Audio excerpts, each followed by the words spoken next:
Okay, so in the last few videos, we've been looking at functions and their definitions, domains, and ranges, as well as the graphs of several functions and transformations. In this video, and in the next couple of videos, we're going to look at some different properties of functions and kind of different ways we can mess around with those functions. So first off, when we think about graphs, we'll go back to the quadratic graph because we know what that looks like.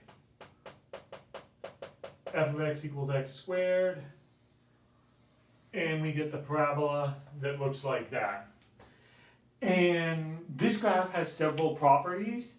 One thing your book talks about is symmetry. And we all know what symmetry means. Symmetry, mirror image, reflection, whatever. And in this case, we can see the parabola is actually symmetric around the y-axis. If I take this part of the graph and flip it, I get that part of the graph. And as far as it goes, there's actually three different types of symmetry that we look at. One is symmetry around the y-axis, like the parabola right here. We can also do, let's see, if I do something like this, that's a parabola on its side. That's symmetric with the x-axis. The problem is that is going to fail the vertical line test, so it's not a function, which means we don't really care about that when we think about functions, because anything that's symmetric with the y-axis isn't a function. The last type of symmetry we have, if we look at cubic graph, which looks like this and this. Here, this is called symmetry with the origin. Essentially, the idea is I take this picture, I flip it down here, then I flip it over there, and then this looks the same as that, and that's called symmetry with the origin. Essentially, you reflect across both the y and the x. Doesn't matter which direction you go. As long as you flip around both axes, you get the same picture.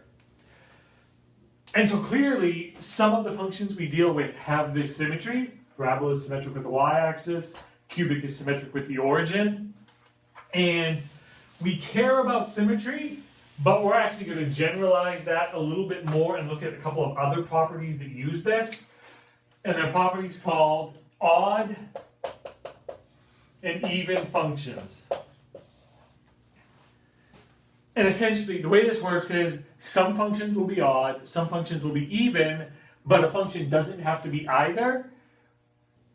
So we just have to find a way to be able to look at a function and determine if it's even or odd. And for definitions, an even function is symmetric with the y-axis. An odd function is symmetric with the origin. So, if we look at my parabola that I just had, that's symmetric with the y-axis, and it's what we call an even function. If we look at the cubic that we just had, that's symmetric with the origin, and now we're going to call it an odd function. So one way to determine if something is even or odd is to simply look at the graph and see if it's symmetric with the y-axis or the origin. The problem is you guys aren't allowed to use graphing calculators on the exam or anything, which means we need another way to determine if something is even or odd, and there are actually algebraic definitions that we can use, and that's what we're going to focus on here in the video now. So we'll start with an even function. A function is even if f of x equals f of negative x. That looks a little bit bizarre, but essentially all it means is pick a function. We know that the square function is even, so we say f of x equals x squared. Now, to show that it's algebraically even, I have to find f of negative x. F of negative x, I replace the x with negative x, and then I square it. But of course here, the negative is inside the square, so when I square it, I get negative times negative, which is positive, and that's x squared. And now, f of x is equal to f of negative x, because they're both equal to x squared. Which means this is even, which is what we knew. Just to see one maybe that we know isn't even, if we look at the cubic, f of x is x cubed. If I look at f of negative x, I get negative x cubed. But in this case, I'm cubing a negative. That gives me 3 negatives, which means my answer is negative. Now, f of x and f of negative x are not equal. One is x cubed, one is negative x cubed. So this is not even.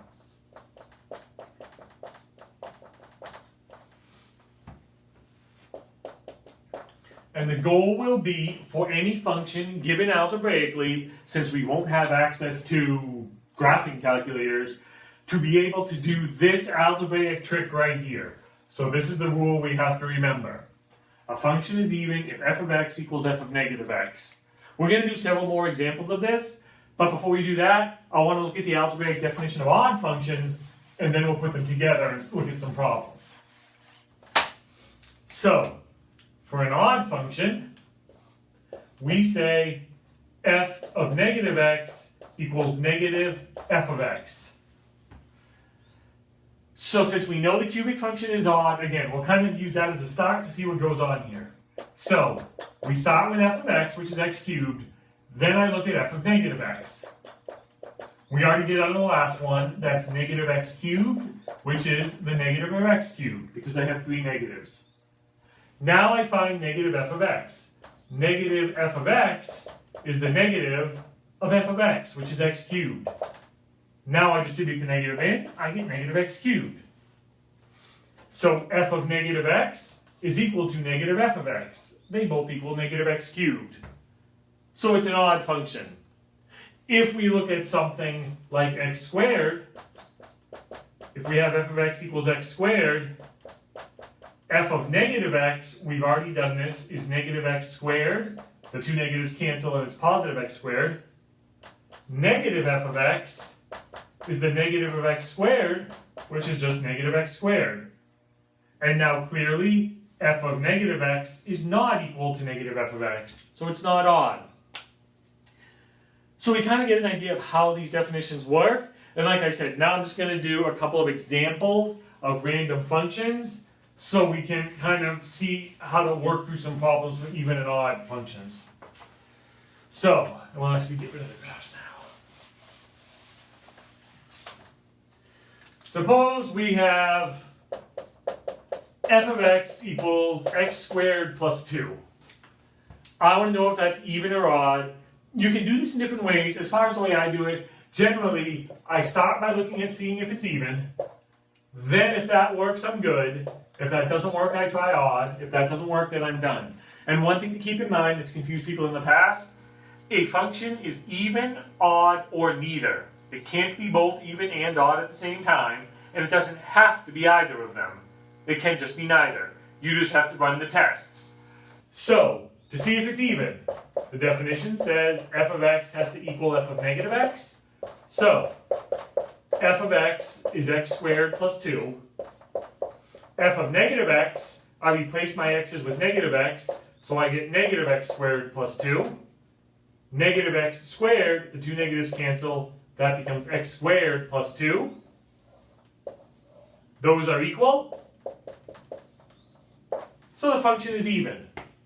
And now, I don't even bother looking at whether it's odd. It's even, I'm done. Suppose we have f of x equals x cubed minus x. So if I'm going to run through, I'll start by seeing if it's even. F of x is x cubed minus x. F of negative x is negative x cubed minus negative x. Negative x cubed, there's 3 negatives, so that's negative x cubed. Negative x is positive x. And now clearly f of x and f of negative x are not the same, so it's not even. Now I'll try odd. To see if it's odd, I need f of negative x equal to negative f of x. I've already found f of negative x right here, so that's negative x cubed plus x. Negative f of x, remember your parentheses, is the negative of f of x, which is x cubed minus x. When I distribute the negative in, I get negative x cubed minus negative x, 2 negatives cancel, and I get positive x. And now, they're the same. So the function is odd. And now, we can maybe start to see a trick here. I started by looking at this was even, because I generally start with even, and also because I have an x squared there. And if I kind of know how even functions work, if I have an even power, I'm going to start by seeing if it's even. Here, this power and this power right here, which is a 1, are both odd. So my brain tells me it's probably not an even function if the powers are odd, which is what I got. But it is an odd function. And so now I kind of have an idea of maybe a trick to help me simplify this. If the powers are even, it looks like it might be an even function. If the powers are odd, it looks like it might be an odd function. Here, technically, I have a 2. And there's a little bit of a trick to this. There is no x there, but technically there kind of is. It's actually x to the 0. X to the 0 is 1, so we don't write it, but that's really 2 times 1. And now, 0 is not an even number. It's neither even nor odd. But for the purposes of this, we can essentially treat it as an even. And we can say, both powers are even. That's not, but we pretend. And it's an even function. Both powers are odd. It's an odd function. So now, I can save myself some time, and because this video is long, I'm not going to do all the algebra out, but if I have f of x equals x to the 4th plus x squared plus 2, if I look at the powers, that's even, this is even, that's going to be an even function if I do the test. You guys, if you're unclear, pause the video, do the test out algebraically. If I have f of x equals x cubed minus 3x to the 5th plus 7x, that's an odd power, that's an odd power, that's an odd power. That one will be odd. Again, pause the video and check it if you're unsure. If I have f of x equals x cubed plus 3, here, that power is odd. This power is 0, which we said is kind of even. And now I have an odd power and an even power. And if I have to have all even powers for it to be even, and all odd powers for it to be odd, if I have both powers, guess what happens? This is the one that's neither. Neither. We're going to look at a few more properties of functions, but for right now, all you really need to know is the definition of an even function, f of x equals f of negative x, and the definition of an odd function, f of negative x equals negative f of x, and then be able to do it algebraically. You want to be able to do it algebraically, but there are also tricks we can use, like looking at all the powers of x, to help me figure out what type of function it is.